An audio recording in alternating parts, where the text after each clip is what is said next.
Hello dear student, today we will start a new chapter of physics, that is kinetic theory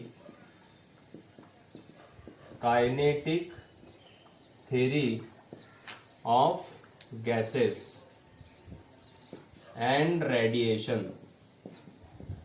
Okay, actually this is the study of gases.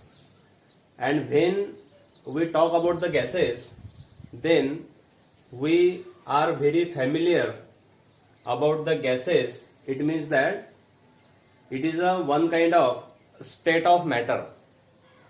सुरुवातीला आपल्याला गॅसेसच्या kinetic थेअरीचा हा study जो आहे हा समजून घेण्यासाठी आपल्याला पदार्थाच्या म्हणजे सबस्टन्सच्या ज्या स्टेट्स असतात, ज्याला आपण अवस्था म्हणतो मराठीमध्ये, ओके, तर त्या आपल्याला समजून घ्यायच्या आहेत. तर जनरली त्या किती आहेत? मग we know there are 4 states of matter. Generally आपल्याला 8, 9, 10 मध्ये okay solid, liquid and gases अशा 3 स्टेट आपल्याला अभ्यासाला असतात. परंतु आणखी एक स्टेट त्यामध्ये असते, ओके, त्याला आपण म्हणतो प्लाझ्मा स्टेट. ते पण आपल्याला थोडंसं आज बघायचं आहेच. परंतु सुरुवातीला आपण पाहू की ह्या ज्या स्टेट असतात मॅटरच्या, ओके, मॅटर्स किंवा मॅटर, ओके, तर जे मॅटर आहे हे मॅटर जनरली कंपोज्ड ऑफ कशापासून बनलेलं असते? It is solid, then liquid, third is gas and number 4th is plasma. Okay, तर प्लाझ्मा बद्दल पण थोडंसं आपण बघू. ठीक आहे. Plasma state, we called it as a plasma state. Now what happen in solid? Solid मध्ये ऍक्च्युली काय होते तर यामध्ये पहा, आपल्याला माहित आहे की कोणताही पदार्थ हा जो आहे हा बनलेला असतो व्हेरी स्मॉल पार्टिकल, खूप छोट्या छोट्या पार्टिकल्स पासून बनलेला असतो आणि त्याला आपण म्हणतो मॉलिक्युल्स. कोणताही पदार्थ जर तुम्ही पाहिला तर त्या पदार्थाचे काय असतात? छोटे छोटे मॉलिक्युल्स असतात. त्या मॉलिक्युल्स पासून हा पदार्थ तयार झालेला आहे. तर सॉलिड्स मध्ये यांची पोझिशन हे कसे एकमेकांपासून हे रिलेट्स, म्हणजे एकमेकांच्या पासून किती दूर आहेत, किती जवळ आहेत, हे यांच्यामध्ये आपल्याला बघायचं आहे. ओके, तर सॉलिड्स मध्ये आपल्याला माहित आहे की हे जे मॉलिक्युल्स असतात त्यांची जे पोझिशन असते, ओके, ही पोझिशन एकमेकांची ही खूप जवळ जवळ असते. Okay, means they are very compact. In solid we know that the molecules are very compact. परंतु ते कितीही कॉम्पॅक्ट असले तरी आपल्याला हे समजायचं असते की ते जे सॉलिड आहे त्यांच्यामध्ये सुद्धा भरपूर स्पेस अवेलेबल असते.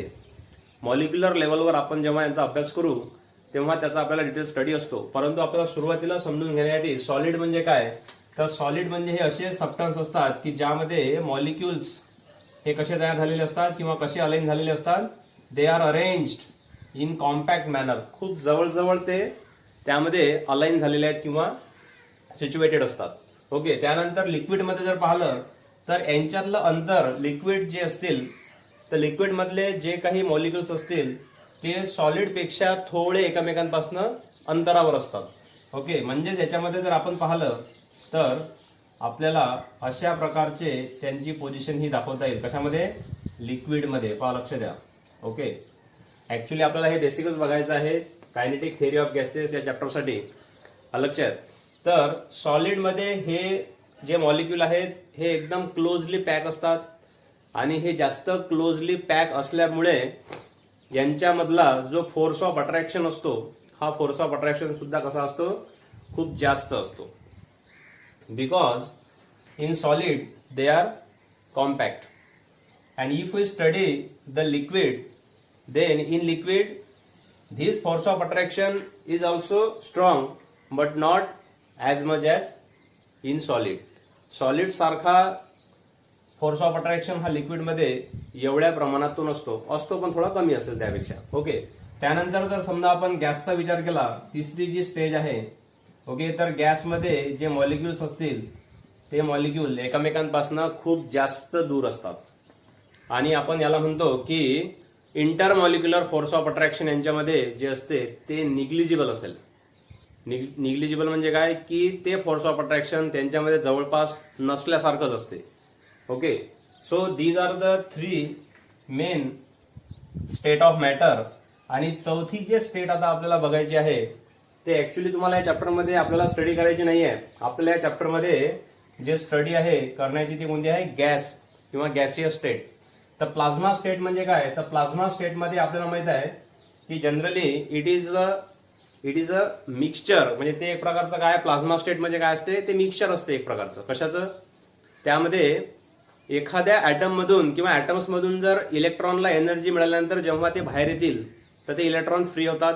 म्हणजे त्यामध्ये इलेक्ट्रॉन्स असतात प्लाझ्मामध्ये. ओके, काय असेल त्यामध्ये electrons.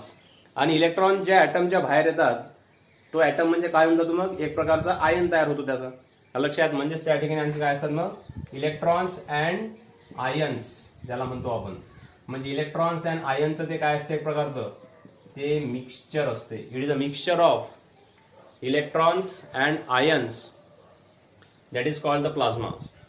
So in these 4 stages we have to study gases, and we know that due to the lack of intermolecular force of attraction these gas molecules always live in the state of random motion. ते कसे राहतात त्या ठिकाणी, ते random motion मध्ये असतात. कारण की ते एकमेकांपासनं कधीही कसे धावतात ते, म्हणजे कोणत्याही रॅन्डम पोझिशनला ते नेहमी रन करतात, की जसं लिक्विड आणि सॉलिड मध्ये आपण ते पाहत नाही, किंवा सॉलिड आणि लिक्विड मध्ये ते नसतेच ऍक्च्युली. ठीक आहे ना. तर आता हे जे तुम्हाला स्टेट आहेत, तर ह्या स्टेट जसं की समजा आता आपण solid to liquid, liquid to gas किंवा gas to liquid, liquid to solid, हे ऍक्च्युली कसे तयार होतात, तर यांना आपण एका स्टेटमधून दुसऱ्या स्टेटमध्ये आपण चेंज करू शकतो. We can change the state of any substance from one form to another. म्हणजे एका सॉलिड म्हणजे सॉलिड मधनं लिक्विड मध्ये, लिक्विड मधून गॅस मध्ये, त्याला आपण काय करू शकतो, त्याला आपण कन्व्हर्ट करू शकतो. आणि हे कन्व्हर्ट करण्यासाठी आपल्याला 2 गोष्टी कराव्या लागतील. ओके, म्हणजे 2 वेनी आपण त्यांचा स्टेट काय करू शकतो, सबस्टन्सचा आपण कन्व्हर्ट करू शकतो. जर समजा याच्यामध्ये जर तुम्ही पाहिलं, ओके, तर पहिला जो वे आहे किंवा पहिला जो प्रकार आहे की सपोज तुम्हाला समजा सॉलिडचं लिक्विड करायचं आहे, लिक्विडचं गॅस करायचं आहे, तर बाय चेंजिंग, पहा लक्ष द्या, चेंजिंग काय आहे, टेम्परेचर. ओके, तुम्ही जर टेम्परेचर चेंज करून राहिले, if you are changing temperature, then the solid can convert into liquid, liquid can convert into gas, or gas can convert into liquid or liquid can convert into solid. आपल्याला माहित आहे की generally याचं उदाहरण जर समजा तुम्ही म्हटलं सॉलिड टू गॅसचं, तर तुम्ही वॉटर त्यामध्ये घेऊ शकता. लक्षात, म्हणजे सॉलिड स्टेटमध्ये वॉटर म्हणजे जसं आईस असते, तर त्या आईसला जर समजा तुम्ही काय केली, हीट प्रोव्हाइड केली, तर त्या आईसचं कन्व्हर्शन कशामध्ये होईल, पाण्यामध्ये म्हणजे लिक्विडमध्ये होते. आणि आणखी जर त्याला तुम्ही हीट केलं तर त्या पाण्याची काय होईल, वाफ होईल. म्हणजेच आपण त्याला व्हेपोरायझेशन मेथडमध्ये किंवा व्हेपर्समध्ये कन्वर्ट करून त्याचं काय तयार होईल, गॅसेसमध्ये रूपांतर होईल. म्हणजे आपण त्याचे काय करू शकतो, स्टेट ह्या चेंज करू शकतो बाय चेंजिंग टेम्परेचर. असे याच्या विरुद्ध जर गॅसमधून जर तुम्ही काय केलं, टेम्परेचर, गॅसचं टेम्परेचर जर तुम्ही कमी केलं तर त्याच्यापासून काय तयार होईल, लिक्विड तयार होईल. लिक्विडचं टेम्परेचर आणखी तुम्ही कमी केलं, म्हणजे त्यातून आपण हीट काढून घेतो. ओके, तर त्याच्यापासून काय तयार होईल, सॉलिड तयार होईल. म्हणजे बाय चेंजिंग द टेम्परेचर. आणखी एक दुसरा जो वे आहे, ओके, तो आहे याच्यामध्ये चेंजिंग काय आहे, प्रेशर. पहा समजून घ्या, चेंजिंग प्रेशर. आता या वेनी किंवा या दुसऱ्या मेथडनी आपल्याला solid to liquid, liquid to gas हे आपल्याला काय करता येते, चेंज करता येते. तुम्ही जर प्रेशर वाढवलं, लक्ष द्या, तुम्ही जर प्रेशर काय केलं, वाढवलं, कशाचं, गॅसचं. तुम्ही गॅसचं प्रेशर वाढवलं तर त्या एक्सेस प्रेशरमुळे या गॅसवर जर तुम्ही प्रेशर अप्लाय केलं तर या गॅसचं कन्व्हर्शन कशामध्ये होईल, लिक्विडमध्ये. लक्षात, म्हणजे गॅस टू लिक्विड. आणि आणखी याचं प्रेशर तुम्ही काय केलं, वाढवलं, तर त्याचं रूपांतर कशामध्ये होईल, सॉलिडमध्ये. म्हणजे by increasing pressure you can convert gas into liquid and liquid into solid, and by decreasing pressure, जर समजा तुम्ही प्रेशर डिक्रीज केलं, लक्षात, तर या सॉलिडचं कन्व्हर्शन लिक्विडमध्ये होईल आणि लिक्विडचं कशामध्ये होईल, गॅसमध्ये होईल. लक्षात. तर अशा प्रकारे आपल्याला बाय चेंजिंग प्रेशर किंवा बाय चेंजिंग टेम्परेचर आपण काय करू शकतो की solid to liquid, liquid to gas किंवा आपण त्याच्या स्टेट काय करू शकतो, ह्या चेंज करू शकतो. क्लिअर आहे प्रत्येकाला. तर आता या ठिकाणी पहा, आता आपण हे एकदम बेसिक चालू आहे कारण की या चॅप्टरची सुरुवात हे जनरली आपल्याला how gas actually react or how gas behaves आपल्याला ते बघायचं आहे की ऍक्च्युली गॅस कसे बिहेव्स करतात लक्षात, म्हणजे गॅस ऍक्च्युली काय आहेत या बेसिक मध्ये आपल्याला जनरली फक्त हेच बघायचं आहे. ठीक आहे ना. तर आता पहा, आपण दोन प्रकारे काय करू राहिलो, आपण यांच्या स्टेट चेंज करून राहिलो. क्लिअर आहे प्रत्येकाला. तर आता याच्यामध्ये तुम्ही जर एक बेसिक गोष्ट आणखी जर आपल्याला जर बघायची असेल तर या गॅसला जर समजा आपण कन्सिडरेशन मध्ये घेतलं तर या गॅसला किती पॅरामीटर्स आहेत की जे आपल्याला स्टडी करायचे आहेत या चॅप्टरमध्ये. तर जनरली जेव्हा आपण गॅस हा कन्सिडर करू तर सुरुवातीला आपल्याला माहिती पाहिजे की गॅस हा एक प्रकारचा काय आहे, फ्लुइड आहे. काय आहे, फ्लुइड आहे. ऍक्च्युली लिक्विड पण काय आहे, फ्लुइडच आहे. ओके, म्हणजे आपण याच्यामध्ये काय म्हणू की लिक्विड, गॅस आणि प्लाझ्मा जरी म्हटलं तुम्ही तर हे काय आहेत, हे तीनही फ्लुइडच आहेत. परंतु जनरली आपण 12वीला म्हणजे आता या मागच्या काही चॅप्टर्समध्ये आपण स्टडी केलेलं आहे की लिक्विड आणि गॅस हे काय आहेत, हे फ्लो होतात आणि जे फ्लो होतात त्यांना आपण काय म्हणतो, त्यांना आपण फ्लुइड म्हणतो. ओके, म्हणजे हा फ्लुइडचा स्टडी आहे. ओके, हा कशाचा अभ्यास आहे, फ्लुइडचा.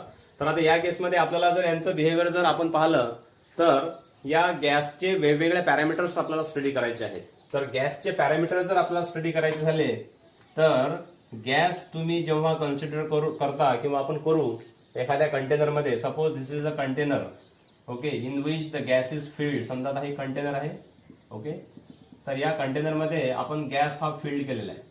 ठीक आहे, आणि हा जो गॅस आहे या गॅसच्या या कंटेनरच्या वर ओके एक मी लीड म्हणा किंवा एखादं पिस्टन म्हणा, लक्षात, फ्रिक्शनलेस पिस्टन जर आपण समजा या ठिकाणी कन्सिडर केलं तर याच्या कोणत्या कोणत्या पॅरामीटर्सचा आपल्याला स्टडी करायचा आहे चॅप्टरमध्ये ते आपण पाहू आता.